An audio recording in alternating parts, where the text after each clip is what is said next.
코로나19 신규 확진자가 17만 명대를 기록했고 확진자 증가세는 당분간 계속될 것으로 보입니다. 정부는 5살에서 11살 어린이를 대상으로 소아용 화이자 백신의 사용을 허가했습니다. 민주당 이재명 후보는 충청에서 지역균형 발전을 이루겠다며 지지를 호소했고 국민의힘 윤석열 후보는 호남에서 김대중 정신을 잇겠다고 강조했습니다. 국민의당 안철수 후보는 단일화 관련 신경전을 이어갔고 정의당 심상정 후보는 장애인 불평등을 없애겠다고 약속했습니다. 우크라이나가 동부 돈바스 지역을 제외한 국가 전역에 비상사태를 선포하고 예비군 소집령을 발령했습니다. 미국은 러시아의 대대적 침공이 임박했다고 보고 추가 제재 움직임을 본격화하고 있습니다. 한국은행이 오늘 금융통화위원회를 열어 기준금리 인상 여부를 결정합니다. 최근 2번 연속 금리를 올린 만큼 이번엔 동결할 거라는 전망이 우세합니다. 오늘 낮부터 전국이 영상의 기온을 회복하며 추위가 누그러지겠습니다. 동해안 등에는 건조한 날씨 속에 바람도 강하겠습니다. 여러분 안녕하십니까? 목요일 아침 뉴스광장 시작하겠습니다. 국내 코로나19 일일 확진자 수가 매주 2배씩 급증하는 양상을 보이고 있습니다. 어제는 17만 명대라는 숫자가 발표돼서 또 많은 분들을 놀라게 했는데요. 정부는 정점이 멀지 않았다는 조짐으로 보고 있습니다. 단기적으로는 충격, 장기적으로는 청신호일 수도 있다는 건데요. 이수민 기자가 보도합니다. 신규 확진자 17만 1,452명. 매주 수요일 신규 확진자 수가 2배씩 늘어나는 더블링 현상이 이어지고 있습니다. 정부가 예측한 정점인 최소 14만에서 최다 27만 명 예상치 구간에도 들어왔습니다. 그러나 정점에는 아직 도달하지 않은 것으로 보입니다. 확진자 한 명이 몇 명에게 전파시키는지를 보여주는 감염 재생산 지수가 1.4로 여전히 2를 훌쩍 넘은 상황이어서 확진자 증가는 당분간 계속될 것으로 보입니다. 유효 감염 재생산 지수가 지난 2주 전에는 쭉 계속 감소할 것이라고 가정을 했었는데요. 지금 정체 시기에 있기 때문에 오미크론의 어떤 감염력이 굉장히 큰 것을 다시 한번 확인할 수 있었고요. 확진자가 크게 늘면서 사망자도 하루 사이 99명 발생했고 재택 치료자도 50만 명이 넘었습니다. 방역당국은 이런 현상이 단기적으로는 위험하지만 장기적인 관점에선 긍정적인 면도 있다고 평가했습니다. 앞서 정점을 찍은 미국과 영국, 독일의 경우 확진자 감소세가 뚜렷한 상황. 백신 접종자와 자연 면역을 획득한 사람들이 늘게 되면 정점에 도달하는 시간이 짧아지고 이후 확산세가 꺾일 것이라는 예측 때문입니다.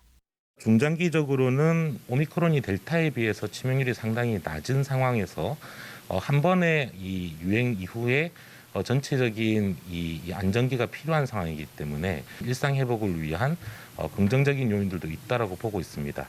당장 과부하가 걸리는 보건소 업무 부담을 줄이기 위해서는 6,500명의 지방자치단체 인력을 재배치했고 다음 주부터 중앙부처 공무원도 투입하기로 했습니다. KBS 뉴스 이수민입니다. 네, 백신을 안 맞은 어린이들 사이에서도 요즘 코로나19 확진 사례가 많이 나오고 있습니다. 정부는 결국 5살에서 11살까지 맞을 수 있는 화이자의 어린이용 백신을 허가했는데요. 원동희 기자가 보도합니다. 지난달 대구의 체육 강사 2명이 코로나19 확진 판정을 받았습니다. 이후 어린이집 3곳, 유치원 2곳, 영어학원 3곳으로 연쇄 감염이 일어나면서 360명의 확진자가 나왔습니다. 확진자 상당수는 어린이들이었습니다. 백신 접종 대상이 아닌 11살 이하 어린이들의 집단 감염이 잇따르고 있습니다. 집단적으로 모여서 지내고 그 연령대 아이들은 어른들보다 위생관념이 좀 떨어질 수밖에 없는 상황이니까 확진자의 많은 수를 차지하는 이유라고 판단됩니다. 9살 이하 확진자 수는 한 달 새 7.6배 증가했습니다. 전체 확진자 가운데 차지하는 비중도 15% 가까이 됩니다. 어린이에 대한 코로나19 백신 접종을 고심하던 정부가 화이자사의 5살에서 11살용 백신에 대해 접종을 허가했습니다. 이번에 처음 허가가 난 소아용 코로나19 백신은 3주 간격으로 2차례에 걸쳐 접종을 하면 됩니다. 중증의 면역저하 어린이는 2차 접종 후 4주 뒤 3차 접종을 받을 수 있습니다.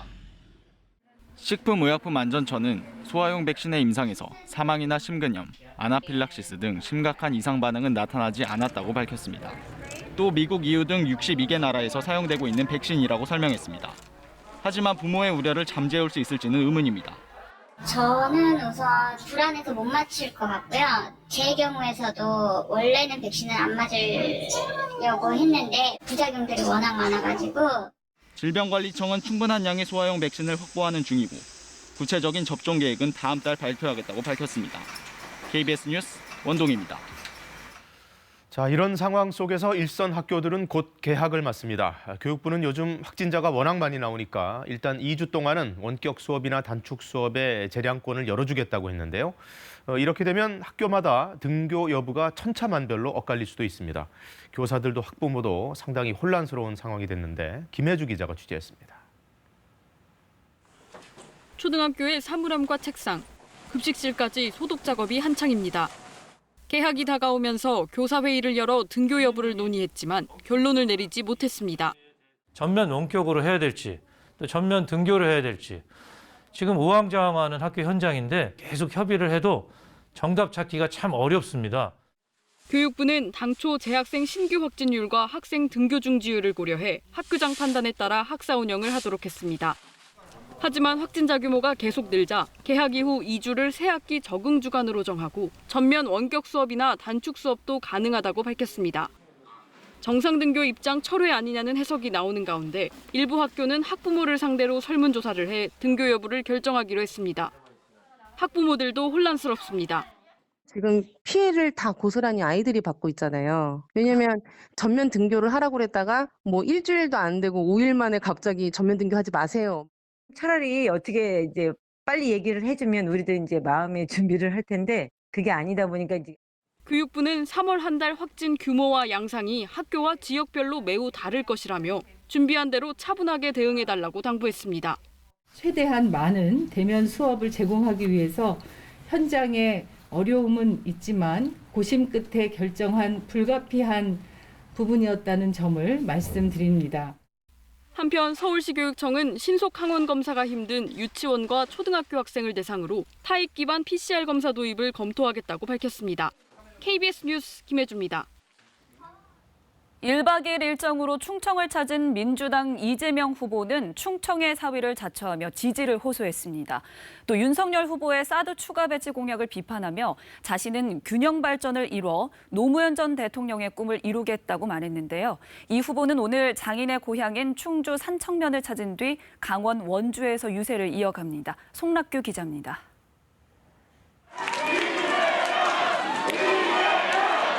1박 2일에 충청권 유세에 돌입한 민주당 이재명 후보.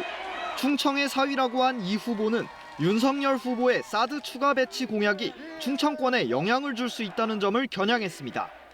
이서방은 사드 이런 거 안 들고 다닙니다. 먹고 살 길이라든지 경제를 살린다든지 균형 발전 이런 거 들고 다닙니다, 여러분. 또 공공기관 이전과 기업 유치, 세종의 집무실 설치 등으로 균형 발전을 이루겠다고 했습니다. 노무현 전 대통령의 꿈을 완성하겠다는 겁니다. 기업을 납치하지 않고 기업을 유치할 수 있는 사람, 충남에도 기업을 데려올 수 있고 당진에도 신산업, 신재생에너지 산업 유치할 수 있는 사람이 누굽니까, 여러분? 천안에선 유세버스 사고로 숨진 안철수 후보 측 인사들을 추모했습니다. 이 후보는 오죽하면 촛불로 응징당한 세력이 다시 기회를 잡겠냐며 다당제를 위한 정치개혁 필요성을 거듭 강조했습니다. 민주당도 최근 들어 부쩍 안 후보의 정치교체 주장에 공감을 밝히고 있는데 곧 중대선거구제 도입 등을 담아 다당제를 보장하는 내용의 법안도 내기로 했습니다. 이 후보는 오늘 장인의 고향인 충주를 거쳐 강원 원주에서 유세를 이어갑니다. KBS 뉴스 송락규입니다. 국민의힘 윤석열 후보는 어제까지 이틀 일정으로 호남 지역 유세를 돌며 지지를 호소했습니다. 가는 곳마다 김대중 전 대통령을 추켜 세웠고 김 전 대통령의 생가를 찾아선 통합의 정신을 계승하겠다고 말했습니다. 오늘은 경기 수원에서 유세에 나섭니다. 방준원 기자의 보도입니다. 국민의힘 윤석열 후보는 1시간 반 배를 타고 김대중 전 대통령 생가를 찾았습니다. 보수 진영의 대선 후보가 김 전 대통령 생가를 찾은 건 윤 후보가 처음입니다. 김대중 정신은 자유민주주의와 시장 경제에 기반한 국민 통합 정신입니다. 위대한 정신을 잘 계승해야 하겠습니다. 목포의 연설은 김 전 대통령의 취임사와 선거 연설 인용으로 시작해 분야별 업적을 추켜 세우는 데 집중됐습니다. 그런 김대중 정신에는 지금의 민주당보다는 자신과 국민의힘이 더 가깝다고 말하기도 했습니다. 다 보셨지 않습니까? 이게 김대중 대통령님의 DNA가 담긴 그런 민주당이 맞습니까? 윤 후보는 이번 대선을 상식 있는 위대한 국민들과 부패한 이재명 민주당의 대결이라고 규정했고 동학농민혁명 기념관을 찾아선 권력층의 부정부패에 항거한 혁명 정신을 강조하기도 했습니다. 대장동 의혹 등 이재명 후보를 겨눈 메시지입니다. 윤석열 후보는 오늘 경기 수원 팔달문 앞을 찾아 국민과 원팀이라는 주제로 집중 유세에 나섭니다. 또 여야 전직 국회의장, 국회의원의 지지선언 행사에도 참석합니다. KBS 뉴스 방준원입니다. 국민의당과 국민의힘 간 단일화 결렬의 여진이 신경전을 넘어 폭로전으로까지 이어지고 있습니다. 이런 가운데 정의당 심상정 후보는 장애인 이동권 보장을 위해서 국가가 나서야 한다고 목소리를 높였습니다. 노태영 기자의 보도입니다. 국민의당 안철수 후보는 자신이 질 확률이 훨씬 더 많은데도 여론조사 단일화를 제안했던 거라고 거듭 밝혔습니다. 단일화 결렬 책임은 국민의힘에 있음을 강조했습니다. 함께 정치를 하는 그런 파트너로서의 대우가 아니라 그거는 뭐 아주 적대시하는 그런 태도라고 볼 수밖에는 없습니다. 신경전은 막후 협상에 대한 폭로전으로 번졌습니다. 국민의당 이태규 의원은 이달 초 이준석 대표를 만났더니 안 후보 사퇴와 합당, 국회의원 보궐선거 공천까지 제안했다고 폭로했습니다. 이 대표는 안 후보가 사퇴 뒤 지지 선언을 할 경우 예우에 대한 고민 차원이었지 먼저 사퇴하라는 건 아니었다고 반박했습니다. 안 후보는 투표용지 인쇄를 앞둔 이번 주말 윤석열 후보와의 담판 가능성이 제기되자 그런 계획 없다며 어제 하루 울산과 포항에서만 9개 일정을 소화하는 강행군을 펼쳤습니다. 안 후보는 오늘은 외부 유세 없이 내일 있을 TV 토론을 준비합니다. 정의당 심상정 후보는 장애인 이동권 시위 현장을 찾아 힘을 실었습니다.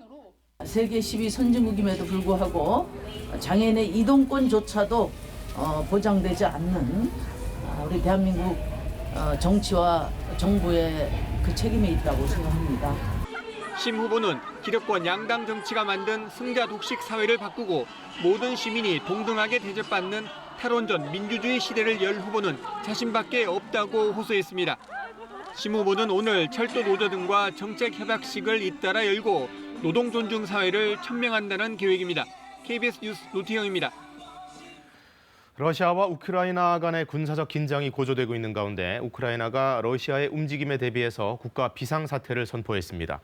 푸틴 러시아 대통령은 국익은 타협이 불가능한 사안이다라는 말로 러시아 중심주의 아주 강경한 입장을 표명했습니다. 모스크바 김준호 특파원의 보도입니다. 우크라이나 정부가 친러시아 분리주의 반군들이 장악한 동부 돈바스 지역을 제외한 전역에 현지 시각 오늘부터 국가 비상사태를 선포했습니다. 우크라이나 당국은 또 예비군 소집령도 발령했습니다. 우크라이나는 아울러 러시아에 대응하지 않는다는 것은 국제 안보 시스템의 파탄을 의미한다며 국제사회의 개입을 촉구했습니다. In fact, in his address this week, Russian President Vladimir Putin overtly denied Ukraine's right to exist. 우크라이나 의회는 민간인들의 총기 소지와 자기 방어를 위한 행위를 허용하는 법안도 통과시켰습니다. 또 우크라이나 외무부는 러시아 체류 우크라이나인들에게 즉각 러시아를 떠날 것을 공고했습니다. 이런 가운데 우크라이나 정부 주요 기관과 은행들의 웹사이트들이 어제 사이버 공격을 받았습니다. 한편 러시아는 우크라이나 주재 대사관 직원들을 대피시키기 시작했다고 대사관 측이 어제 밝혔습니다. 푸틴 대통령은 외교적 해법을 모색할 준비가 돼 있다면서도 국익은 타협이 불가능하다고 말했습니다. Но повторю, интересы России и безопасность наших граждан для нас безусловны. 푸틴 대통령은 이어 다른 나라에는 없는 첨단 무기들을 실전 배치했다고 덧붙였습니다. 모스크바에서 KBS 뉴스 김준호입니다. 한국은행이 오늘 기준금리 인상 여부를 결정합니다. 이미 지난해 11월과 올해 1월 두 차례 연속으로 금리를 올린 바 있는데 이번에는 동결 전망이 우세합니다. 그러나 물가 급등이라는 문제가 마지막까지 변수로 남아 있습니다. 최은진 기자의 보도입니다. 한국은행 금융통화위원회가 오늘 기준금리 인상 여부를 결정합니다. 앞서 한국은행은 지난해 11월 기준금리를 연 1%로 끌어올린 데 이어 올해 1월에도 기준금리를 0.25%포인트 올렸습니다. 한국은행이 두 차례 연속 기준금리를 인상한 건 14년 만의 일입니다. 시장에서는 한국은행이 3번 연속 기준금리를 올렸던 적이 없었던 만큼 이번 달에는 기준금리를 동결할 것이라고 예측하고 있습니다. 먼저 오미크론 확산과 우크라이나 사태로 경기 변동성이 커진 상황에서 기준금리를 올릴 경우 경기를 더욱 위축시킬 수 있는 데다 가계와 자영업자의 대출이자 부담이 늘어난다는 점이 동결 가능성을 높이고 있습니다. 여기에 다음 달 예정된 미국 연방준비제도 이사회 정례회의에서 기준금리를 얼마나 올릴지 여부도 고려해야 할 부분입니다. 또 지난달 금통위 통화정책방향 결정문에서 향후 기준금리 인상의 파급 효과를 지켜보겠다는 표현이 나왔다는 점도 동결 결정에 무게를 싣고 있습니다. 이달 한은의 기준금리 인상 가능성을 놓고 벌인 설문조사에서 채권 전문가 10명 중 9명 정도는 동결을 전망했습니다. 다만 넉 달 연속 3%대를 기록 중인 소비자 물가 상승률은 금리 결정에는 변수입니다. 이에 따라 물가 관리를 최우선 정책 목표로 삼고 있는 한국은행이 기준금리 인상을 단행할 것이라는 관측도 조심스레 제기되고 있습니다. 다음 달 말 임기가 끝나는 이주열 총재가 마지막 금통위 회의에서 어떤 결정을 내릴지 관심이 쏠리고 있습니다. KBS 뉴스 최은진입니다. 대장동 관련 이른바 정영학 녹취록에서 김만배 씨가 그분으로 언급했다는 조재현 대법관이 입장을 밝혔습니다. 예정에 없던 기자회견까지 직접 열고 제기된 의혹은 모두 사실무근이라고 강하게 부인했습니다. 김유대 기자가 보도합니다. 조재현 대법관은 정영학 녹취록에 현직 대법관이 등장한다는 기사를 직접 들고 기자회견장에 나왔습니다. 김만배 씨가 그분으로 부르면서 빌라를 사주기로 했다는 내용입니다. 자신을 염두에 두고 쓴 이 기사를 놓고 조 대법관은 아무런 근거가 없다고 부인했습니다. 깜짝 놀랐습니다. 전혀 사실무근일 뿐만 아니라 대통령 선거를 목전에 두고 왜 갑자기 이런 의혹 기사가 김 씨는 물론 대장동 관련자 누구와도 통화한 적도 일면식도 없다고 강조했습니다. 대법관 딸이 김 씨가 제공한 집에 살았다는 녹취록 속 내용에는 본인과 세 딸 모두 의혹과 전혀 무관한 곳에 거주 중이라고 반박했습니다. 현직 대법관이 기자회견을 자청한 것은 이번이 처음입니다. 의혹이 증폭되며 사법부 불신으로 이어지고 있고 대선 후보가 공개 토론에서 실명을 언급한 점 등을 회견 이유로 들었습니다. 그분이 조재현 대법관이다라는 게 지금 확인이 돼서 보도가 나고 있는데 법적 조치도 검토 중이라고 밝혔습니다.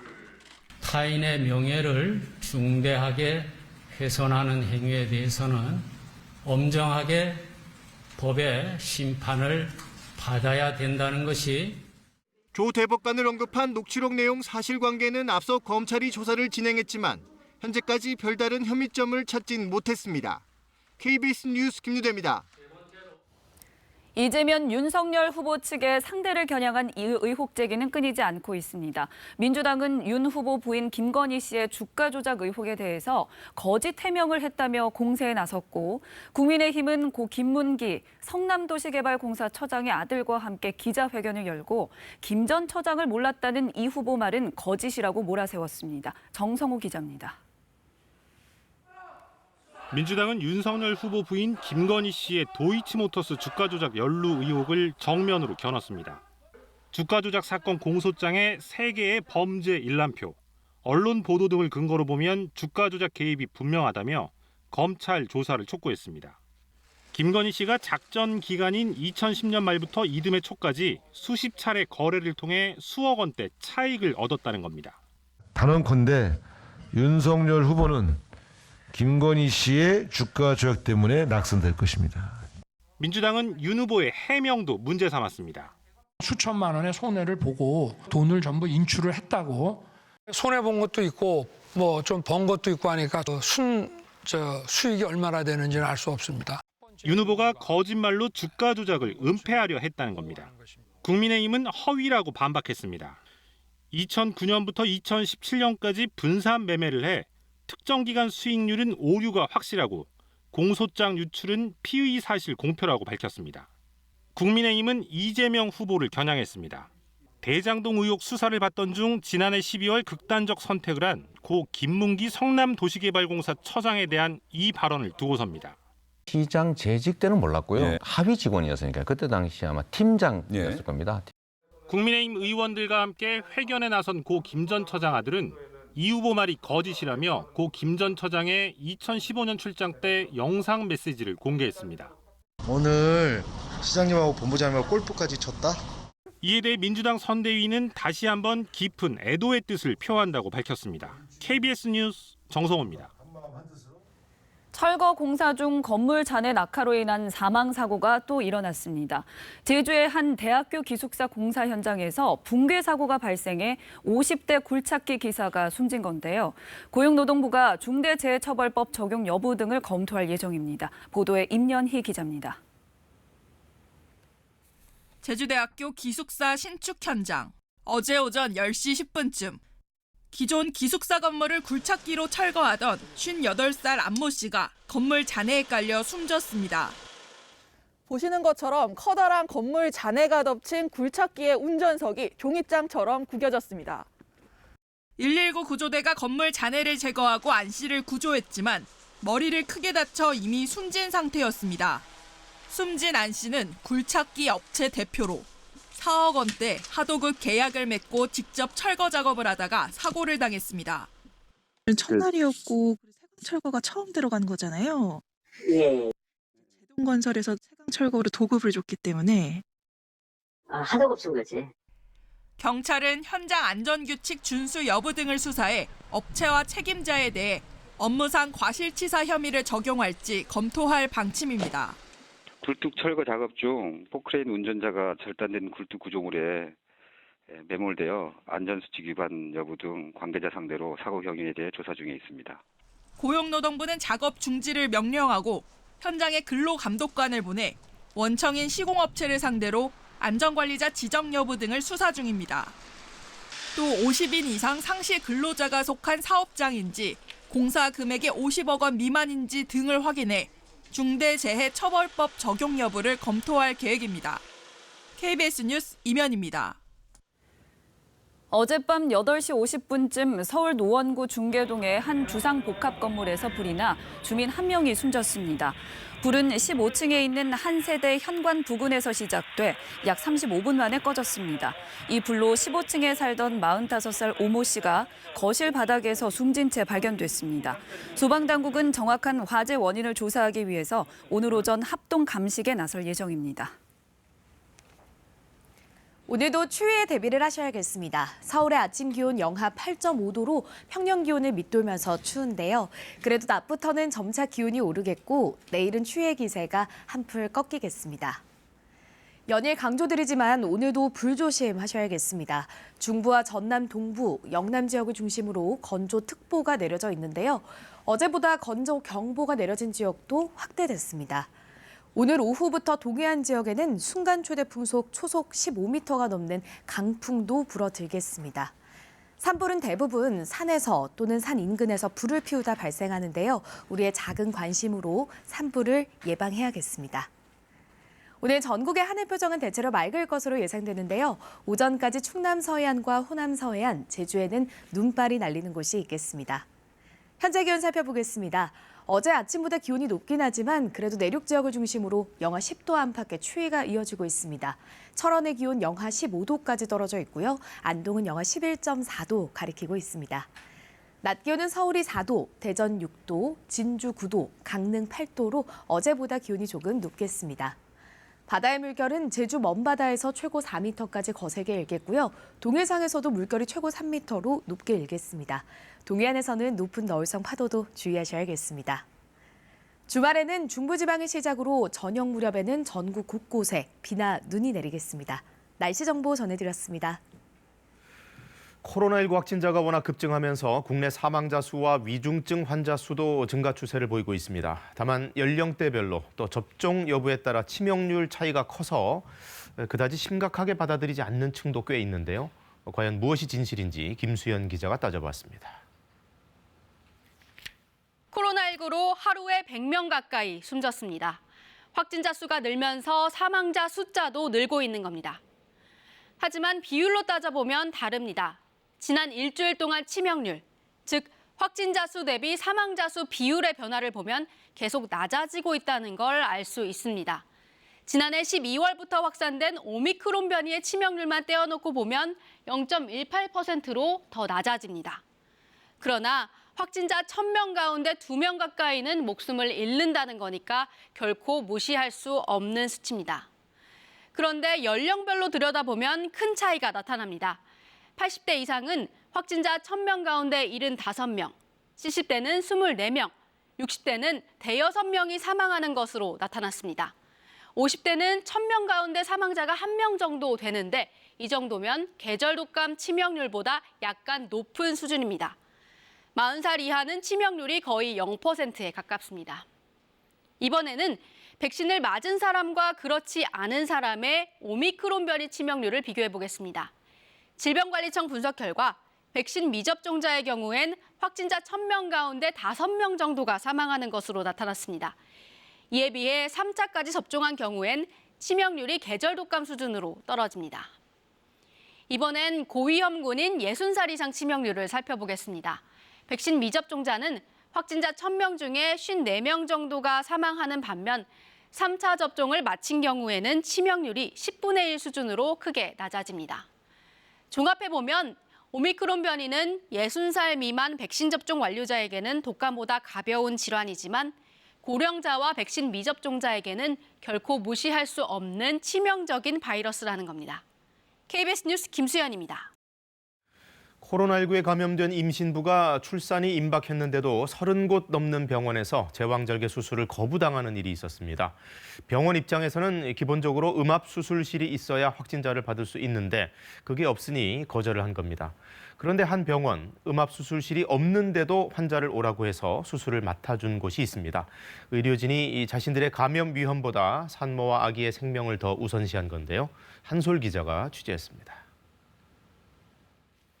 방호복을 입은 의료진이 일반 환자의 출입을 막기 위해 철문을 굳게 닫고 임신부를 수술실로 옮깁니다. 출산 예정일을 하루 앞두고 코로나19에 확진된 20대 임신부 A씨입니다. 양수막이 터져 응급 제왕절개 수술을 해야 하는 긴박한 상황이었습니다. 산모가 위급한 상태에 있다. 그리고 양수가 파막이 된 상태면은 24시간 이내 아이가 출산을 해야 되거든요. 앞서 A씨는 구급차 안에서 반나절 넘게 30곳이 넘는 병원에 연락을 했지만 코로나19 확진자는 받을 수 없다는 답변에 애를 태우고 있었습니다. 너무 좀 속상했거든요. 구급차에서 나야 되나.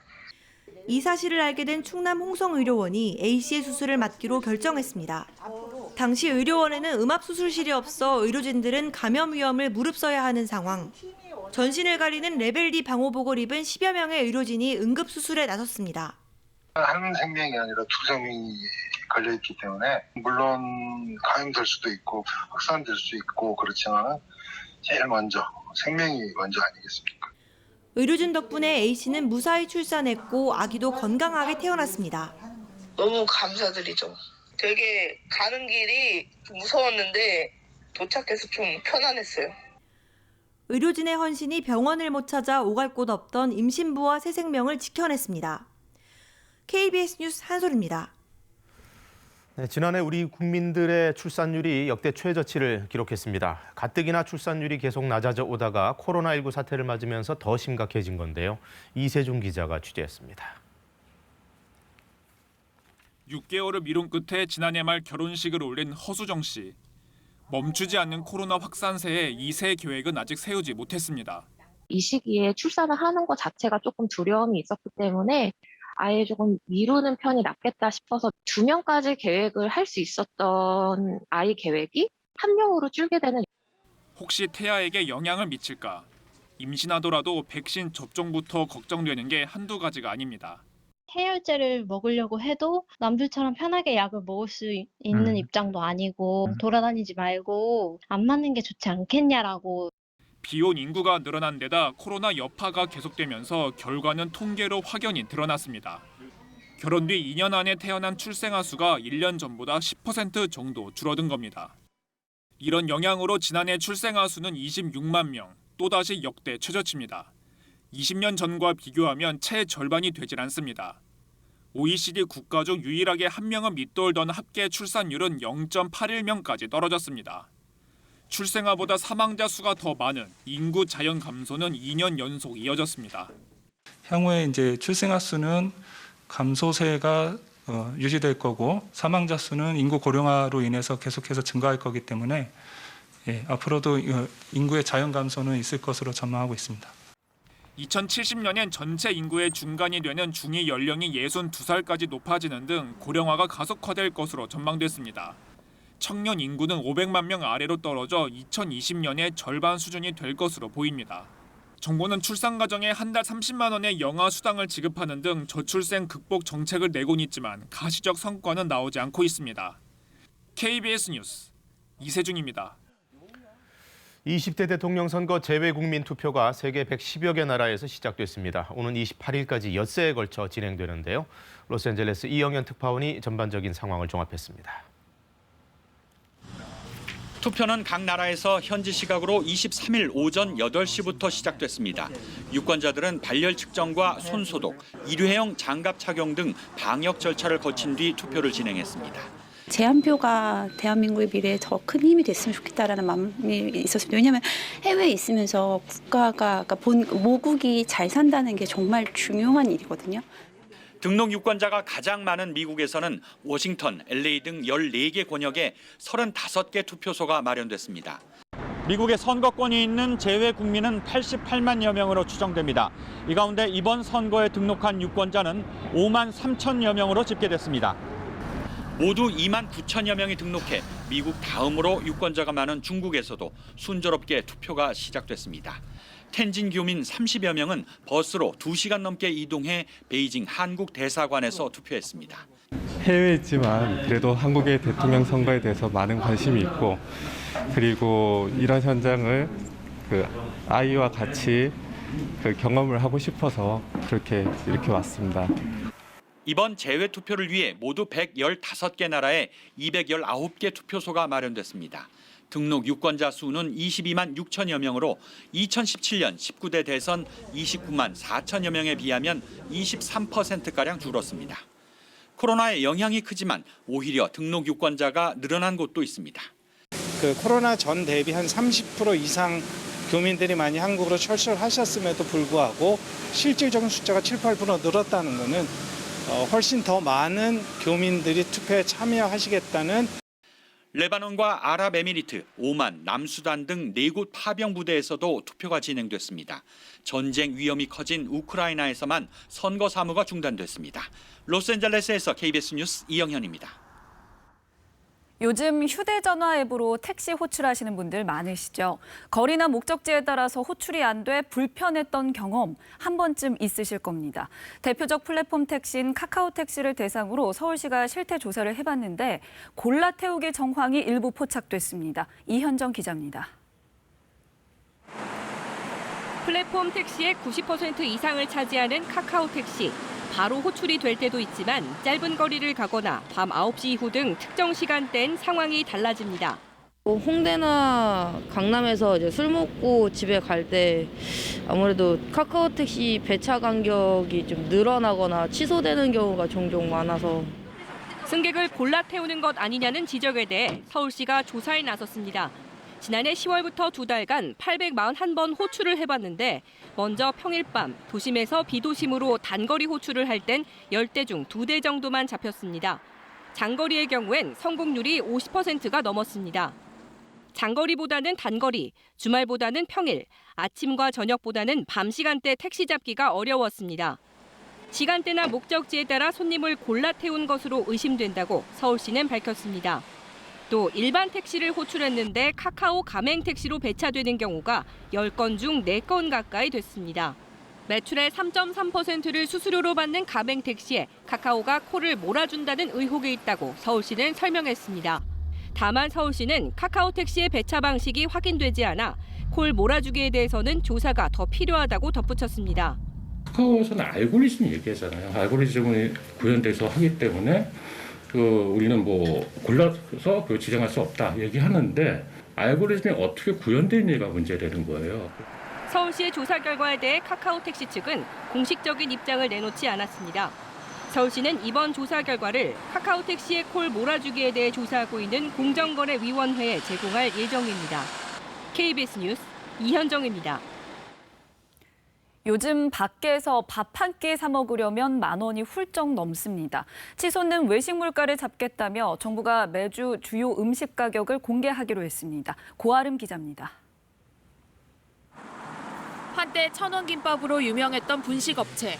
이제 김밥 한 줄에 라면 한 그릇 곁들이면 7,000원 넘게 나옵니다.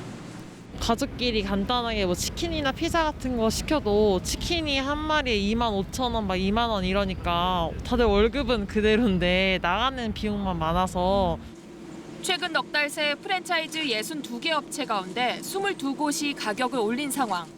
외식 물가 오름세가 이어지자 정부가 밖에서 자주 사 먹는 12개 품목의 가격을 매주 공개하기로 했습니다. 치킨, 피자에서 커피까지 업체별 대표 메뉴 가격을 비교할 수 있습니다. 치킨의 경우 최저 14,000원에서 최고 19,500원까지 차이가 났습니다. 햄버거는 업체 5곳 중 4곳이 한 달 전보다 가격을 올렸고 최고 10%까지 뛴 곳도 있습니다. 소비자 반응은 대체로 회의적입니다. 가격이 2, 3천 원 뭐 이렇게 몇천 원 차이 난다고 해서 사실 이렇게 먹던 거를 바꾸지는 않을 것 같아요. 그대로 그냥 원래대로 선호했던 대로 그냥 시킬 것 같습니다. 만약에 너무 단일화돼서 오히려 비싸진다면 그 점은 좀 안 좋을 것 같아서 좀 싸게 좀 내려왔으면 좋겠습니다. 네. 외식업계는 재료값과 배달료가 올랐고 가맹점주의 가격 인상 요청도 있었다며 억울하다는 입장입니다. 원자재가 전세적으로 올라가는 거기 다 올라가는 거고 전세 위주로 다 됐는데 마치 물가 상승에 뭐 우리 프랜차이즈가 막 이렇게 주도하는 거 마냥. 정부는 외식 가격 인상을 최소화하거나 시기를 늦추기 위해 업계의 협조를 기대한다고 밝혔습니다. KBS 뉴스 고아름입니다. 군 당국이 납부 고지서를 제때 보내지 않아 벌금 1억 원 이상이 거치지 않은 사실 뒤늦게 확인됐습니다. 감찰 결과 고지서를 보내지 않은 기간이 5년 가까이나 됐는데요. 문제는 그동안 아무도 이런 사실을 모르고 있었다는 겁니다. 우한솔 기자의 보도입니다.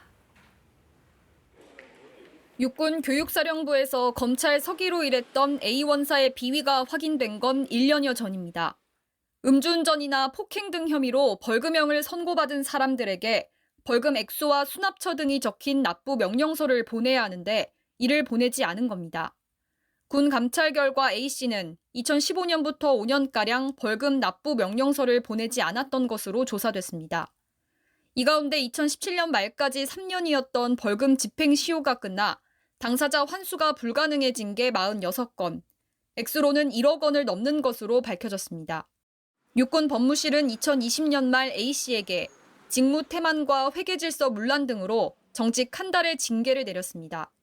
A씨는 당시 조사에서 바빠서 업무를 하지 못했다며 군 검사 지휘를 받아 업무를 수행하는 만큼 변상 책임이 자신에게만 있는 건 아니라고 주장한 거로 전해졌습니다.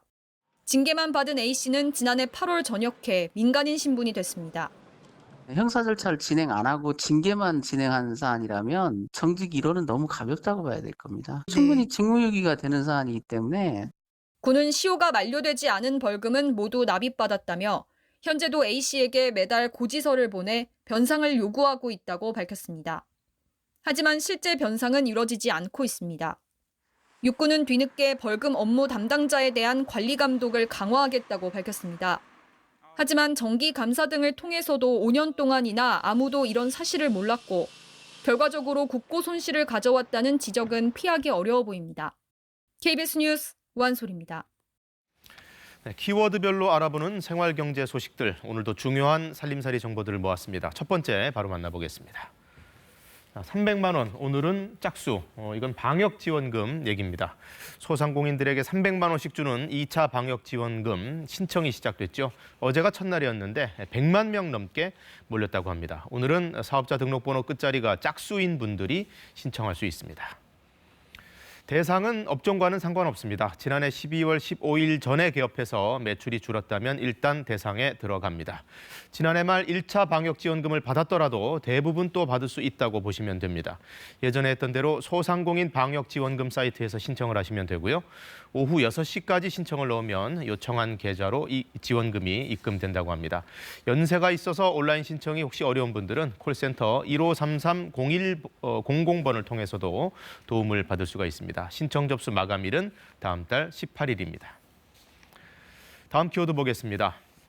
연 10% 적금 자격 확대 물음표가 붙었죠. 이건 청년 희망 적금 얘기인데요. 요즘 같은 저금리 시대에 금리를 연 10% 수준으로 맞춰준다니까 청년들 사이에서 가입이 쇄도하고 있습니다. 그런데 사각지대가 있어서 정부가 대상 확대를 검토하고 나섰다는 소식입니다. 청년 희망 적금은 만 19살에서 34살 사이 청년 중에서 지난해 소득이 있으면 가입할 수가 있는데요. 여기에 약간의 혼선이 있었습니다. 지난해 소득의 경우 올해 7월이나 돼야 확정이 되는데 따라서 소득 기준을 재작년 기준으로 산정해 왔고 그러다 보니까 작년에 일을 시작한 사회초년생들은 안타깝게도 대상에서 제외가 돼버린 겁니다. 정부가 이 점 문제점으로 인식을 하고 보완에 나섰습니다. 누락된 청년들은 작년 소득이 확정되는 올해 7월 이후에 다시 가입을 받는 방안을 관계부처와 논의 중이라고 밝혔는데요. 아쉬웠던 분들은 일단 조금만 기다려 보셔도 좋겠습니다. 마지막 키워드 하나만 더 보겠습니다. 구매 제한 당분간 유지. 이 코로나19 사태가 처음 터졌을 때 한동안 이 마스크 구매 제한이 있었죠. 요새는 자가 검사 키트 구매 제한이 있습니다. 온라인으로는 살 수 없고 약국과 편의점 등에서만 1인당 5개까지 구매할 수가 있는데요. 원래 이 제한 조치가 다음 달 5일까지였다가 조금 더 연장됐다는 소식입니다. 일단 다음 달 말까지 구매 제한을 유지하겠다는 게 정부의 결정입니다. 온라인에서의 불법 판매 사례, 또 사재기 우려 등이 있기 때문에 그걸 막겠다는 취지인데요. 또 하나, 국내 온라인 판매를 막았더니 해외 직구 방식으로 구매하시는 분들이 있는데 대부분 국내에서 허가받지 않은 제품들입니다. 안전성과 유효성이 확인되지 않은 만큼 이것도 하지 마시라고 정부는 당부를 했습니다. 지금까지 생활경제였습니다. 대구의 세계문화유산과 보물급 문화재들을 시멘트로 땜질식 보수하면서 원형을 훼손하고 있다는 주장이 제기되고 있습니다. 수리업체는 무려 11년 동안 해당 지역의 문화재 수리를 독점해왔는데요. 업체 전현직 대표 상당수가 퇴직 공무원이었습니다. 이지은 기자가 보도합니다. 400년 전 조선시대 지어진 대구 도동서원입니다. 2019년 유네스코 세계문화유산에 등재됐습니다. 국가 보물로 지정된 서원 내 강당인 중정당. 돌로 만들어진 툇마루에 허연 무언가가 발라져 있습니다. 독특한 계단 모양의 국가 보물 담장에도 원재료인 흙과 다른 색의 재료가 덧씌워져 있습니다. 지금 몰타르 같은 거 이런 거 섞어가지고 땜빵을 한 거예요. 유생들이 공부하던 거의제, 지붕 처마와 벽체 등 곳곳이 시멘트로 보이는 재료로 덕지덕지 발라져 있습니다. 여기 시멘트잖아요. 요 소리하고 이거하고 다르잖아요. 이건 그냥 마구제비로 그냥 막 땜빵 수리를 한 거나 똑같아요. 서원 수리가 이루어진 건 2011년부터 해마다 약 10억 원의 예산이 투입됐습니다. 수리업체는 시멘트 사용을 부인했지만 업체가 문화재청에 제출한 보고서를 입수해 보니 시멘트 사용이 확인됐습니다. 문화재의 보존 관리는 원형 유지가 원칙으로 법에 명시돼 있습니다. 문화재청은 이에 대해 전통 재료를 사용해야 하는 의미라고 밝혔습니다. 더욱이 이 업체는 2년 전 도동서원 정문 수월루에 시멘트를 덧칠했다가 시 당국에 적발됐습니다. 그러나 업체는 11년간 대구 문화재의 경미한 수리 사업을 독점해 오고 있습니다. 해당 업체는 설립 이후 대표 4명 가운데 3명이 퇴직 공무원들입니다. 제가 알기로는 심사위원이 10명인가 11명인가 있는데 그중에 그분들이 전부 심사를 하시고 점수를 매겨갖고 대구시도 업체 선정 과정에 문제가 없다면서도 시멘트 사용 여부에 대해 조사에 나서겠다고 밝혔습니다. KBS 뉴스 이지은입니다. 교통사고 사망자는 줄고 있지만 보행자와 고령자, 오토바이 사망자 수는 여전히 OECD 국가 중에서 가장 많은 수준입니다. 특히 우회전 차량에 의한 보행자 사고가 많은데요. 앞으로는 일시정지가 의무화되고 그렇지 않으면 범칙금을 물게 됩니다. 김화영 기자가 취재했습니다. 평소 많은 차로 붐비는 서울의 한 교차로입니다.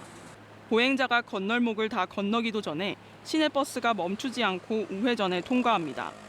빠르게 지나가려다 뒤늦게 보행자를 발견하고선 멈추기도 합니다. 잘 지키려고 노력은 하는데 뒤차가 늘어지고 빵빵거리고 하니까 기다리는 게 조금. 지난해 말 개정된 도로교통법에 따라 횡단보도에선 보행자가 건너고 있을 때뿐 아니라 건너려고 할 때도 일단 일시정지를 해야 합니다.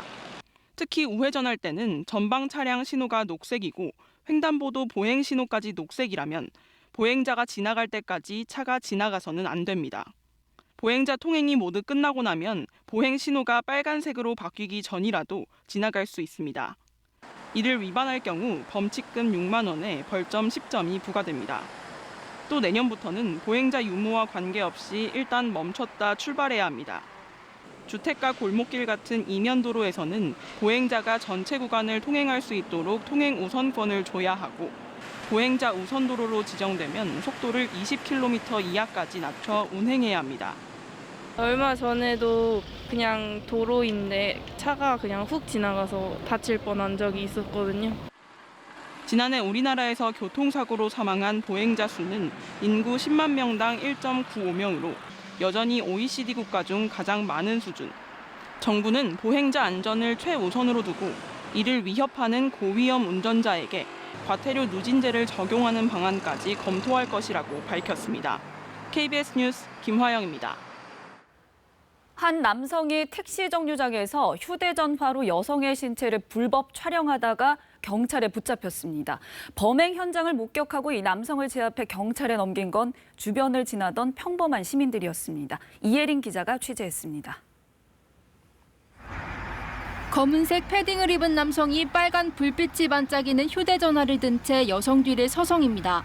주변을 살피는가 싶더니 휴대전화를 여성의 치마 아랫부분으로 들이밉니다. 길 건너편에서 이 모습을 지켜본 정모 씨는 불법 촬영임을 직감했다고 합니다. 그 남자 손이 자꾸 여자 치마 밑으로 이렇게 들어가는 게 보였거든요. 그래서 그 장면을 혹시 몰라서 동영상으로 찍어놓고 정 씨는 휴대전화로 범행 장면을 찍은 뒤 이 남성에게 다가가 도망치지 못하도록 붙잡았습니다. 정 씨 전화를 받고 인근에 있다가 온 일행 중 한 명은 이 남성의 휴대전화를 빼앗았습니다. 남성은 처음엔 불법 촬영 사실을 부인하다가 결국 범행을 인정했습니다. 너가 찍은 거에 대해서 미안하다고 하지. 계속 핸드폰만 계속 달라고 하는데 제가 봤을 때는 핸드폰 주면은 그 지울 것 같아서 일부러 안 주고 그냥 계속 경찰 올 때까지 기다렸다가 경찰한테 그 핸드폰을 줬습니다. 경찰은 이 남성을 현행범으로 체포하고 확보한 휴대전화를 디지털 포렌식할 예정입니다. 불법 촬영 적발 사례는 재작년을 기준으로 한 해 5천 건이 넘습니다. 경찰은 불법 촬영의 특성상 피해자가 범행 사실을 알아채기 어려운 경우가 많다며 주변 시민들의 관심이 필요하다고 강조했습니다. KBS 뉴스 이예린입니다. 새 학기를 앞두고 학교마다 온오프라인 등으로 졸업 행사가 한창인데요. 어제 충북 충주에선 뜻깊은 졸업식이 있었습니다. 평균 나이 78세인 학생들이 중학교 졸업장을 받았습니다. 조진영 기자가 만나봤습니다. 사각모를 쓴 학생들이 책상 앞에 앉아 선생님 말씀을 듣습니다.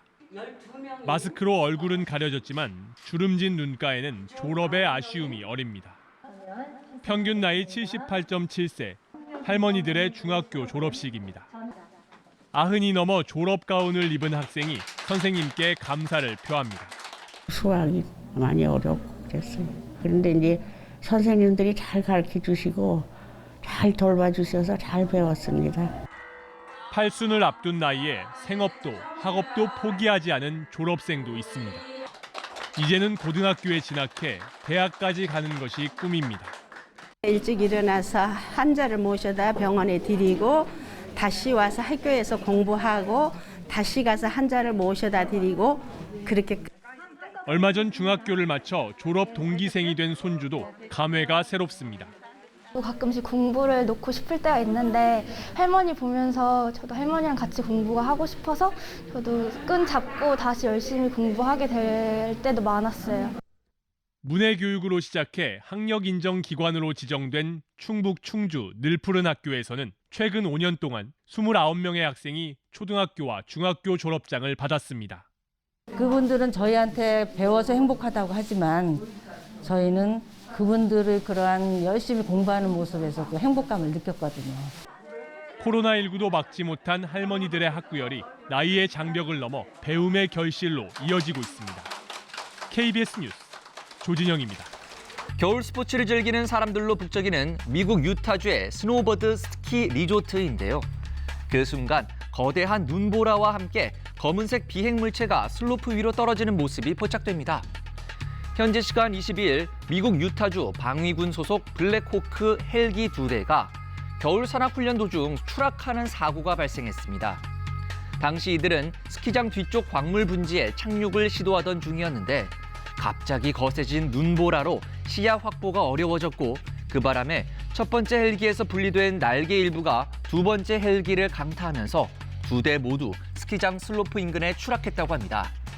다행히 헬기 탑승자 7명 가운데 중상자는 없었는데요. 당시 인근에 있던 스키어들과 리프트 이용객들이 눈앞에서 사고 과정을 생생히 목격했고 이 여파로 사고 지역 부근 슬로프 출입과 리프트 운행이 전면 금지됐다고 합니다. 지금까지 톡톡 지구촌이었습니다. 오늘도 옷차림은 따뜻하게 하셔야겠습니다. 추위가 계속되고 있는데요. 서울의 아침 기온 영하 8.5도로 평년 기온을 밑돌면서 어제보다 기온이 높긴 하지만 여전히 춥습니다. 그래도 낮부터는 기온이 오르겠고요. 내일은 점차 추위의 기세가 풀리겠습니다. 연일 강조드리지만 오늘도 불조심하셔야겠습니다. 중부지방과 영남 지역, 전남 동부 지역에는 건조특보가 내려져 있는데요. 건조경보가 발효된 지역도 어제보다 확대됐습니다. 여기에 오늘 동해안 지역을 중심으로는 순간 최대 풍속 초속 15m를 넘는 강풍까지 부니까요. 불조심해 주셔야겠습니다. 오늘 하늘 표정은 대체로 맑겠습니다. 다만 아침까지 충남 서해안과 호남 서해안, 제주를 중심으로는 산발적으로 눈발이 날리겠습니다. 현재 기온 살펴보겠습니다.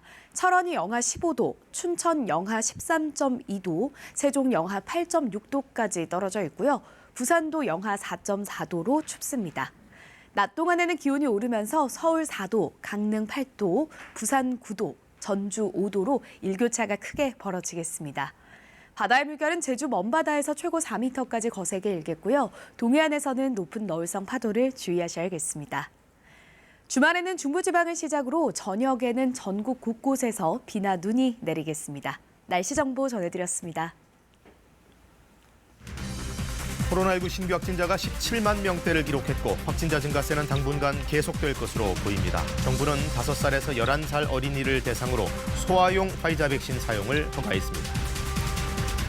민주당 이재명 후보는 충청에서 지역균형 발전을 이루겠다며 지지를 호소했고 국민의힘 윤석열 후보는 호남에서 김대중 정신을 잇겠다고 강조했습니다. 국민의당 안철수 후보는 단일화 관련 신경전을 이어갔고 정의당 심상정 후보는 장애인 불평등을 없애겠다고 약속했습니다.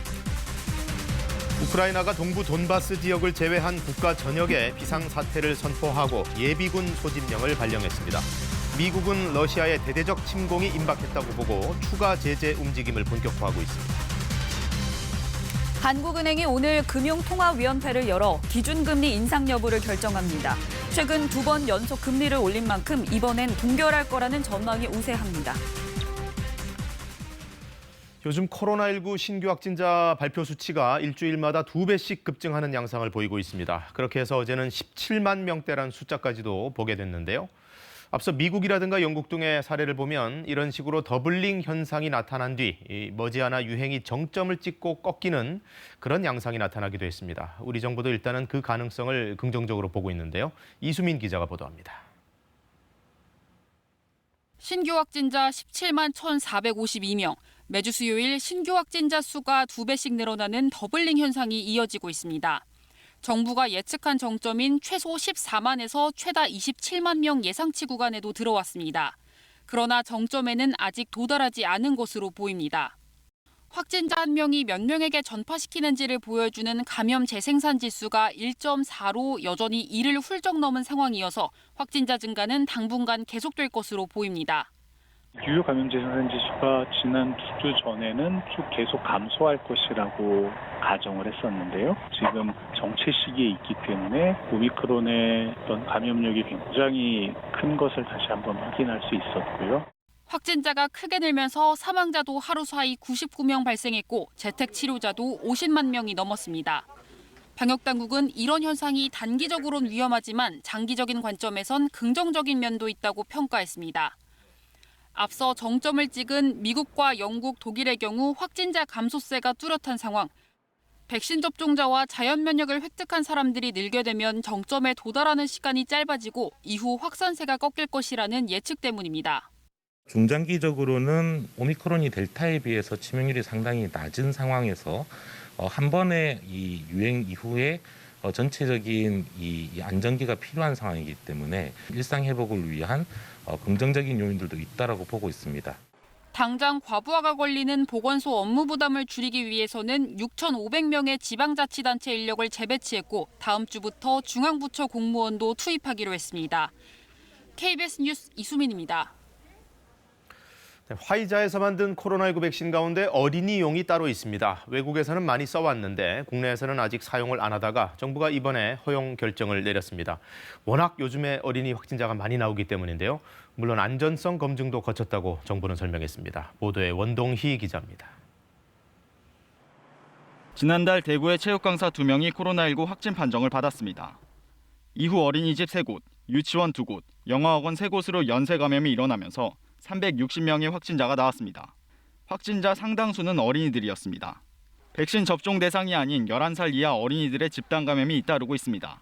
집단적으로 모여서 지내고 그 연령대 아이들은 어른들보다 위생관념이 좀 떨어질 수밖에 없는 상황이니까 확진자의 많은 수를 차지하는 이유라고 판단됩니다. 9살 이하 확진자 수는 한 달 새 7.6배 증가했습니다. 전체 확진자 가운데 차지하는 비중도 15% 가까이 됩니다. 어린이에 대한 코로나19 백신 접종을 고심하던 정부가 화이자사의 5살에서 11살용 백신에 대해 접종을 허가했습니다. 이번에 처음 허가가 난 소아용 코로나19 백신은 3주 간격으로 2차례에 걸쳐 접종을 하면 됩니다. 중증의 면역저하 어린이는 2차 접종 후 4주 뒤 3차 접종을 받을 수 있습니다. 식품의약품안전처는 소아용 백신의 임상에서 사망이나 심근염, 아나필락시스 등 심각한 이상 반응은 나타나지 않았다고 밝혔습니다. 또 미국, EU 등 62개 나라에서 사용되고 있는 백신이라고 설명했습니다. 하지만 부모의 우려를 잠재울 수 있을지는 의문입니다. 저는 우선 불안해서 못 맞힐 것 같고요. 제 경우에서도 원래는 백신을 안 맞으려고 했는데 부작용들이 워낙 많아가지고 질병관리청은 충분한 양의 소아용 백신을 확보하는 중이고 구체적인 접종 계획은 다음 달 발표하겠다고 밝혔습니다. KBS 뉴스 원동희입니다. 네, 이처럼 어린 연령대의 코로나19 확산세가 거센 가운데 개학이 임박하면서 일선 학교들 고민이 깊어졌습니다. 특히 학교장 재량으로 당분간은 등교 여부를 결정하라고 해서 학교마다 어떻게 해야 하나 혼란스러운 표정을 보이고 있는데요. 김혜주 기자가 취재했습니다. 초등학교의 사물함과 책상, 급식실까지 소독 작업이 한창입니다. 개학이 다가오면서 교사회의를 열어 등교 여부를 논의했지만 결론을 내리지 못했습니다. 전면 원격으로 해야 될지, 또 전면 등교를 해야 될지 지금 우왕좌왕하는 학교 현장인데 계속 협의를 해도 정답 찾기가 참 어렵습니다. 교육부는 당초 재학생 신규 확진율과 학생 등교 중지율을 고려해 학교장 판단에 따라 학사 운영을 하도록 했습니다. 하지만 확진자 규모가 계속 늘자 개학 이후 2주를 새 학기 적응 주간으로 정하고 전면 원격 수업이나 단축 수업도 가능하다고 밝혔습니다. 정상 등교 입장 철회 아니냐는 해석이 나오는 가운데 일부 학교는 학부모를 상대로 설문조사를 해 등교 여부를 결정하기로 했습니다. 학부모들도 혼란스럽습니다. 지금 피해를 다 고스란히 아이들이 받고 있잖아요. 왜냐면 전면 등교를 하라고 그랬다가 뭐 일주일도 안 되고 5일 만에 갑자기 전면 등교하지 마세요. 차라리 어떻게 이제 빨리 얘기를 해주면 우리도 이제 마음의 준비를 할 텐데 그게 아니다 보니까 이제. 교육부는 3월 한 달 확진 규모와 양상이 학교와 지역별로 매우 다를 것이라며 준비한 대로 차분하게 대응해달라고 당부했습니다. 최대한 많은 대면 수업을 제공하기 위해서 현장에 어려움은 있지만 고심 끝에 결정한 불가피한 부분이었다는 점을 말씀드립니다. 한편 서울시 교육청은 신속 항원 검사가 힘든 유치원과 초등학교 학생을 대상으로 타입 기반 PCR 검사 도입을 검토하겠다고 밝혔습니다. KBS 뉴스 김혜주입니다. 충청권 유세에 돌입한 민주당 이재명 후보는 충청의 사위를 자처하며 지지를 호소했습니다. 윤석열 후보의 사드 추가 배치 공약을 비판하며 자신은 균형 발전을 이루어서 노무현 전 대통령의 꿈을 이루겠다고 말했습니다. 이 후보는 오늘 장인의 고향인 충주를 거쳐 강원 원주에서 유세를 이어갑니다. 보도에 송락규 기자입니다.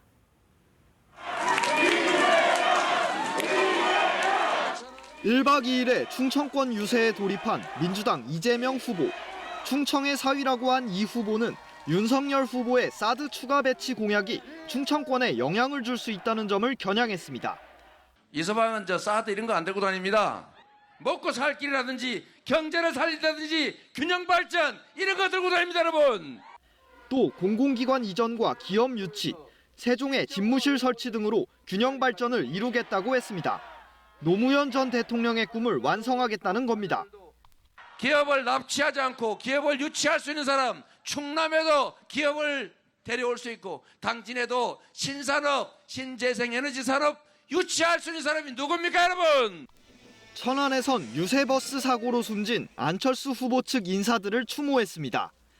이 후보는 오죽하면 촛불로 응징당한 세력이 다시 기회를 잡겠냐며 다당제를 위한 정치개혁 필요성을 거듭 강조했습니다. 민주당도 최근 들어 부쩍 안 후보의 정치교체 주장에 공감을 밝히고 있는데 곧 중대선거구제 도입 등을 담아 다당제를 보장하는 내용의 법안도 내기로 했습니다. 이 후보는 오늘 장인의 고향인 충주를 거쳐 강원 원주에서 유세를 이어갑니다.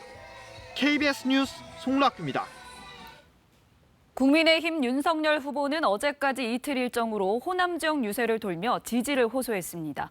가는 곳마다 김대중 전 대통령을 추켜 세웠고 김 전 대통령의 생가를 찾아선 통합의 정신을 계승하겠다고 말했습니다. 오늘은 경기 수원에서 유세에 나섭니다. 방준원 기자의 보도입니다. 국민의힘 윤석열 후보는 1시간 반 배를 타고 김대중 전 대통령 생가를 찾았습니다. 보수 진영의 대선 후보가 김 전 대통령 생가를 찾은 건 윤 후보가 처음입니다. 김대중 정신은 자유민주주의와 시장 경제에 기반한 국민 통합 정신입니다. 위대한 정신을 잘 계승해야 하겠습니다. 목포의 연설은 김 전 대통령의 취임사와 선거 연설 인용으로 시작해 분야별 업적을 추켜 세우는 데 집중됐습니다. 그런 김대중 정신에는 지금의 민주당보다는 자신과 국민의힘이 더 가깝다고 말하기도 했습니다. 다 보셨지 않습니까? 이게 김대중 대통령님의 DNA가 담긴 그런 민주당이 맞습니까? 윤 후보는 이번 대선을 상식 있는 위대한 국민들과 부패한 이재명 민주당의 대결이라고 규정했고 동학농민혁명 기념관을 찾아선 권력층의 부정부패에 항거한 혁명 정신을 강조하기도 했습니다. 대장동 의혹 등 이재명 후보를 겨눈 메시지입니다. 윤석열 후보는 오늘 경기 수원 팔달문 앞을 찾아 국민과 원팀이라는 주제로 집중 유세에 나섭니다. 또 여야 전직 국회의장, 국회의원의 지지선언 행사에도 참석합니다. KBS 뉴스 방준원입니다. 야권 단일화 결렬으로 국민의당과 국민의힘 간의 갈등이 폭로전으로까지 이어지고 있습니다. 이런 가운데 정의당 심상정 후보는 장애인 이동권 보장을 위해서 국가가 나서야 한다고 목소리를 높였습니다. 노태현 기자의 보도입니다. 국민의당 안철수 후보는 자신이 질 확률이 훨씬 더 많은데도 여론조사 단일화를 제안했던 거라고 거듭 밝혔습니다.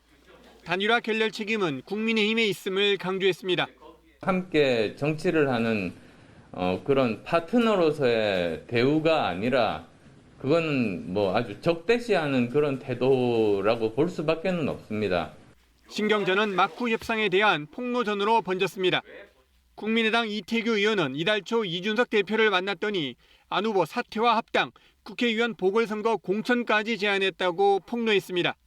이 대표는 안 후보가 사퇴 뒤 지지 선언을 할 경우 예우에 대한 고민 차원이었지 먼저 사퇴하라는 건 아니었다고 반박했습니다.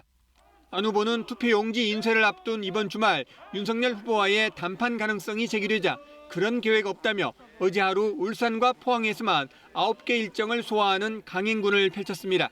안 후보는 오늘은 외부 유세 없이 내일 있을 TV 토론을 준비합니다. 정의당 심상정 후보는 장애인 이동권 시위 현장을 찾아 힘을 실었습니다. 세계 시위 선진국임에도 불구하고 장애인의 이동권조차도 보장되지 않는 우리 대한민국 정치와 정부의 그 책임이 있다고 생각합니다. 심 후보는 기득권 양당 정치가 만든 승자 독식 사회를 바꾸고 모든 시민이 동등하게 대접받는 탈원전 민주주의 시대를 열 후보는 자신밖에 없다고 호소했습니다. 심 후보는 오늘 철도 노조 등과 정책 협약식을 잇따라 열고 노동 존중 사회를 천명한다는 계획입니다. KBS 뉴스 노태영입니다. 우크라이나 사태가 밤사이에도 진정되는 기미를 보이지 않았습니다. 푸틴 러시아 대통령은 국익은 타협이 불가능하다는 말로 다시 한번 긴장을 확 끌어올렸고 우크라이나 정부는 결국 침공에 대비해서 국가 비상사태를 선포했습니다.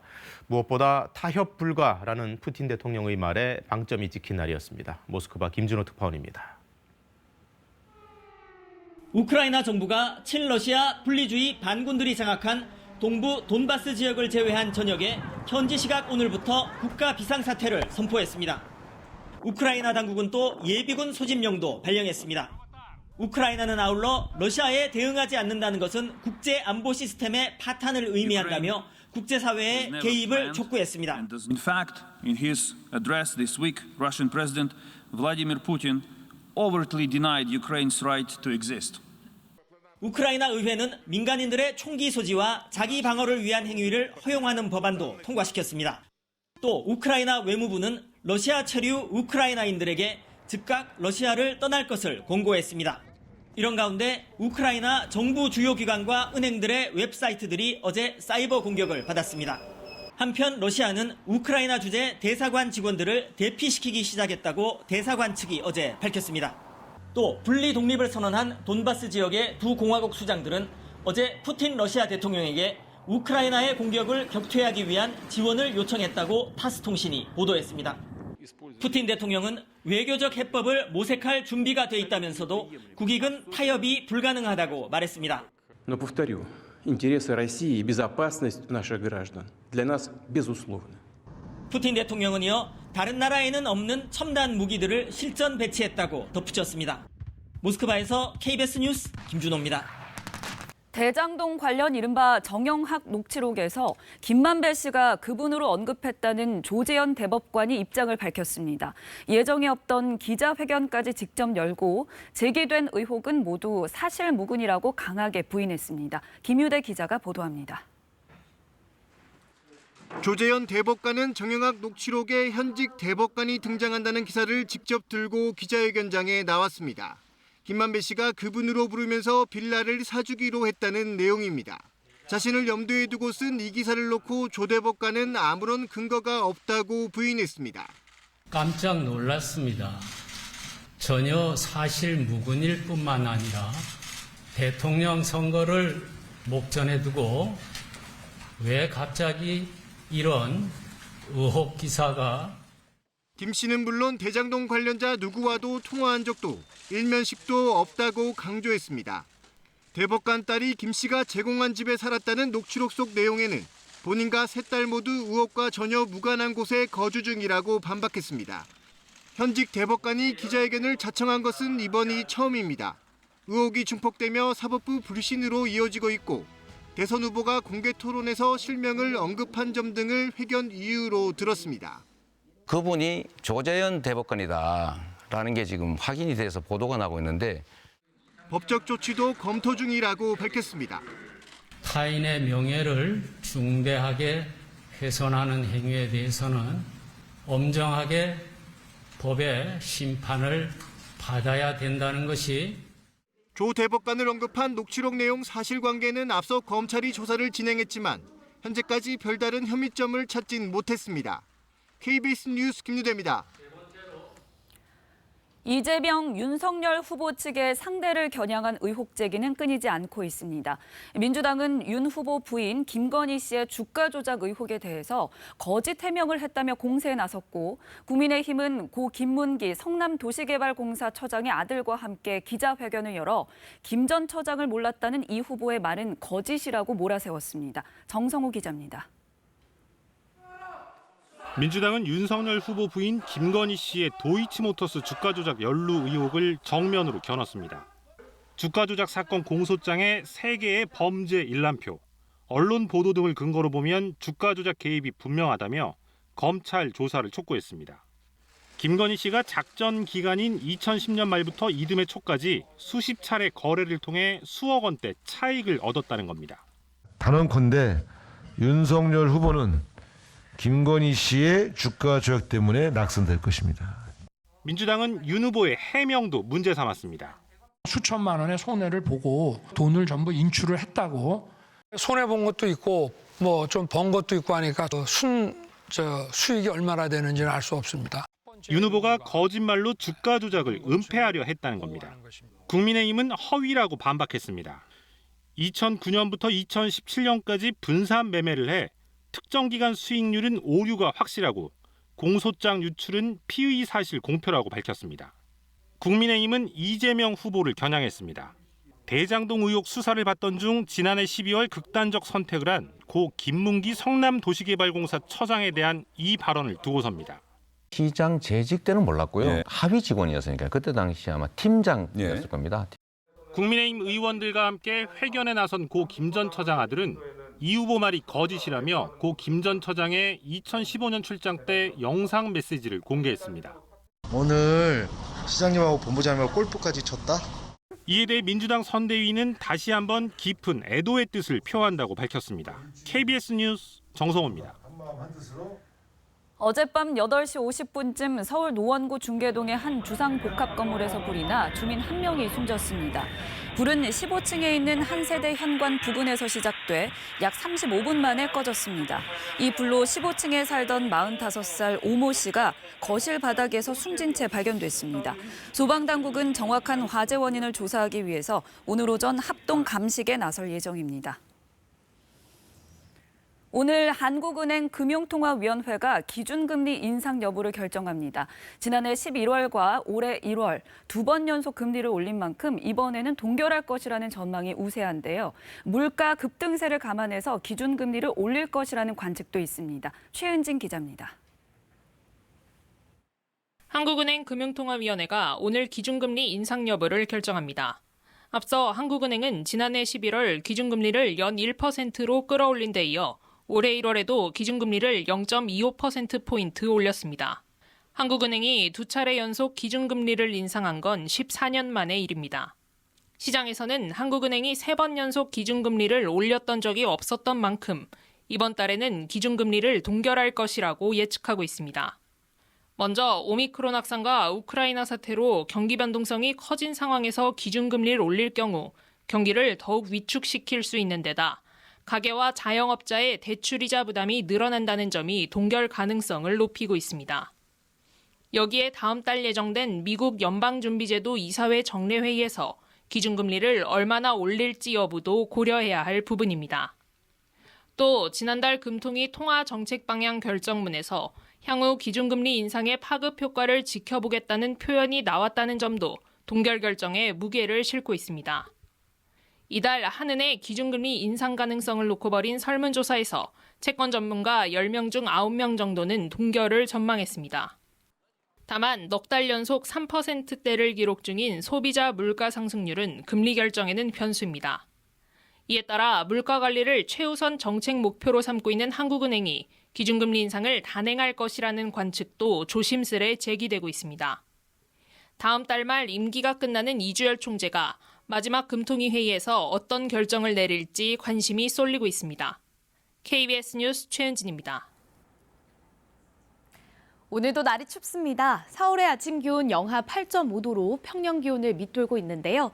그래도 낮부터는 기온이 조금씩 오르면서 내일은 추위의 기세가 풀리겠습니다.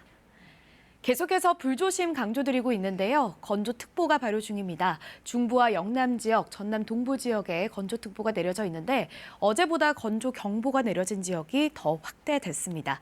산불의 대부분이 산이나 산 인근에서 불씨를 태우면서 발생하기 때문에 오늘도 불조심 해주셔야겠습니다. 전국의 하늘은 대체로 맑겠습니다. 다만 오전까지 충남 서해안과 호남 서해안, 제주를 중심으로는 눈발이 날리겠습니다.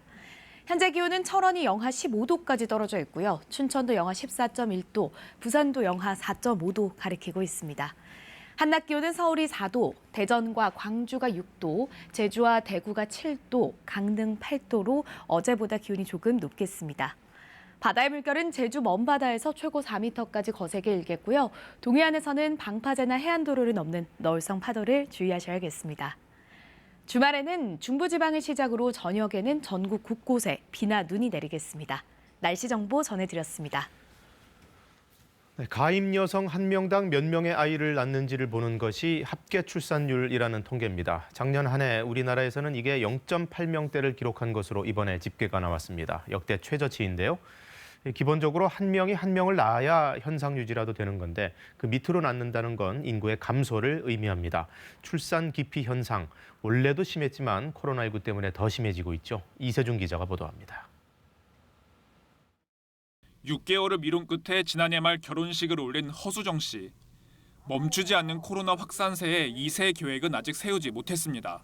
이 시기에 출산을 하는 것 자체가 조금 두려움이 있었기 때문에 아예 조금 미루는 편이 낫겠다 싶어서 2명까지 계획을 할 수 있었던 아이 계획이 1명으로 줄게 되는. 혹시 태아에게 영향을 미칠까? 임신하더라도 백신 접종부터 걱정되는 게 한두 가지가 아닙니다. 해열제를 먹으려고 해도 남들처럼 편하게 약을 먹을 수 있는 입장도 아니고 돌아다니지 말고 안 맞는 게 좋지 않겠냐라고. 비혼 인구가 늘어난 데다 코로나 여파가 계속되면서 결과는 통계로 확연히 드러났습니다. 결혼 뒤 2년 안에 태어난 출생아 수가 1년 전보다 10% 정도 줄어든 겁니다. 이런 영향으로 지난해 출생아 수는 26만 명, 또다시 역대 최저치입니다. 20년 전과 비교하면 채 절반이 되질 않습니다. OECD 국가 중 유일하게 한 명은 밑돌던 합계 출산율은 0.81명까지 떨어졌습니다. 출생아보다 사망자 수가 더 많은 인구 자연 감소는 2년 연속 이어졌습니다. 향후에 이제 출생아 수는 감소세가 유지될 거고 사망자 수는 인구 고령화로 인해서 계속해서 증가할 거기 때문에 앞으로도 인구의 자연 감소는 있을 것으로 전망하고 있습니다. 2070년엔 전체 인구의 중간이 되는 중위 연령이 62살까지 높아지는 등 고령화가 가속화될 것으로 전망됐습니다. 청년 인구는 500만 명 아래로 떨어져 2020년에 절반 수준이 될 것으로 보입니다. 정부는 출산 가정에 한 달 30만 원의 영아 수당을 지급하는 등 저출생 극복 정책을 내곤 있지만 가시적 성과는 나오지 않고 있습니다. KBS 뉴스 이세준입니다.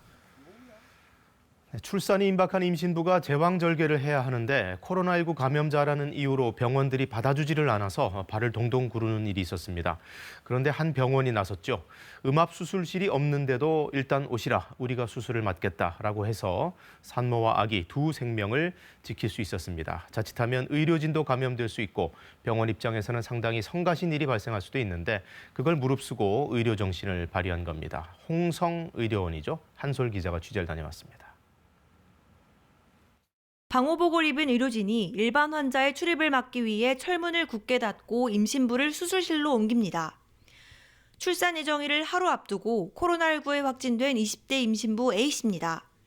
양수막이 터져 응급 제왕절개 수술을 해야 하는 긴박한 상황이었습니다. 산모가 위급한 상태에 있다. 그리고 양수가 파막이 된 상태면은 24시간 이내에 아이가 출산을 해야 되거든요. 앞서 A씨는 구급차 안에서 반나절 넘게 30곳이 넘는 병원에 연락을 했지만 코로나19 확진자는 받을 수 없다는 답변에 애를 태우고 있었습니다. 너무 좀 속상했거든요. 구급차에서 나야 되나. 이 사실을 알게 된 충남 홍성의료원이 A씨의 수술을 맡기로 결정했습니다. 당시 의료원에는 음압수술실이 없어 의료진들은 감염 위험을 무릅써야 하는 상황. 전신을 가리는 레벨 D 방호복을 입은 10여 명의 의료진이 응급수술에 나섰습니다. 한 생명이 아니라 두 생명이 걸려있기 때문에 물론 감염될 수도 있고 확산될 수 있고 그렇지만 제일 먼저 생명이 먼저 아니겠습니까? 의료진 덕분에 A씨는 무사히 출산했고 아기도 건강하게 태어났습니다. 너무 감사드리죠. 되게 가는 길이 좀 무서웠는데 도착해서 좀 편안했어요. 의료진의 헌신이 병원을 못 찾아 오갈 곳 없던 임신부와 새 생명을 지켜냈습니다. KBS 뉴스 한솔입니다. 글로벌 브리핑입니다. 베이징 동계올림픽 안 주춤했던 중국의 코로나19가 다시 증가세를 보이고 있습니다. 특히 코로나 최초 발생지인 우한에서 시작된 코로나19가 베이징까지 확산했습니다. 다음 달 패럴림픽과 중국 최대 정치 행사인 양회를 앞둔 데다 홍콩에서도 연일 확진자 수가 폭증하면서 방역 조치 완화는 어렵게 됐습니다. 베이징 김민성 특파원입니다. 중국 후베이성 우한시의 호텔입니다. 호텔 입구와 주변 상가들이 차단벽으로 봉쇄됐습니다. 이 호텔에서 열린 한 회사의 교육 프로그램에 참여했던 60여 명 가운데 14명이 오미크론 변이에 감염됐습니다. 相关人员排查、采样检测、隔离管控，落实相关场所及环境消杀。 2년여 전 중국에서 코로나19가 처음 발생해 70여일 동안 봉쇄됐던 우한은 앞으로 확진자 추이에 따라 전수 검사가 이루어질 가능성이 있습니다. 이번 우한발 코로나19는 베이징과 칭다오 등 다른 지역으로 확산되고 있습니다. 특히 다음 달 초 패럴림픽과 최대 정치 행사인 양회가 열리는 베이징은 즉각 PCR 검사와 봉쇄 조치 등 코로나 확산 억제에 들어갔습니다. 이런 가운데 우준요우 중국 질병예방통제센터 수석 전문가는 최근 방역 개선 방안을 연구 중인데 개선된 방안은 국제 교류, 경제 발전을 보장할 것이라며 제로 코로나 정책의 부분적 완화를 시사했습니다. 하지만 매일 수천 명의 신규 확진자와 다음 달 강제 전수 검사가 실시되는 홍콩에 이어 우한발 코로나가 발생하면서 방역 조치 완화는 기대하기 어렵게 됐습니다. 本土聚集性疫情仍有发生，随着节后返程和复工复产，疫情扩散风险持续存在。 지난해 중국의 경제 성장률은 8.1%로 세계 경제 성장률보다 높았지만 하반기부터 둔화됐습니다. 제로 코로나 정책 유지와 코로나 확산에 올해 성장률은 낙관하기 힘든 상황입니다. 베이징에서 KBS 뉴스 김민성입니다. 군인이나 군무원들 중에서 법적으로 벌금형을 선고받으면 군 당국이 고지서 발송 업무를 맡게 되는데요. 그걸 제대로 하지 않아서 벌금 1억 원 이상이 국고로 귀속되지 않은 사실이 뒤늦게 드러났습니다. 몇 년 동안이나 이 누락 사실을 몰랐다는데 우한솔 기자가 취재했습니다.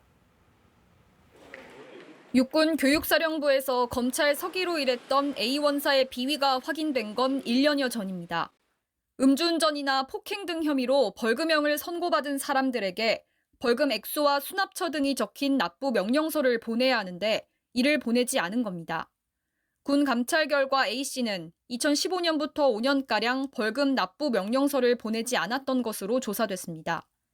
이 가운데 2017년 말까지 3년이었던 벌금 집행 시효가 끝나 당사자 환수가 불가능해진 게 46건, 액수로는 1억 원을 넘는 것으로 밝혀졌습니다.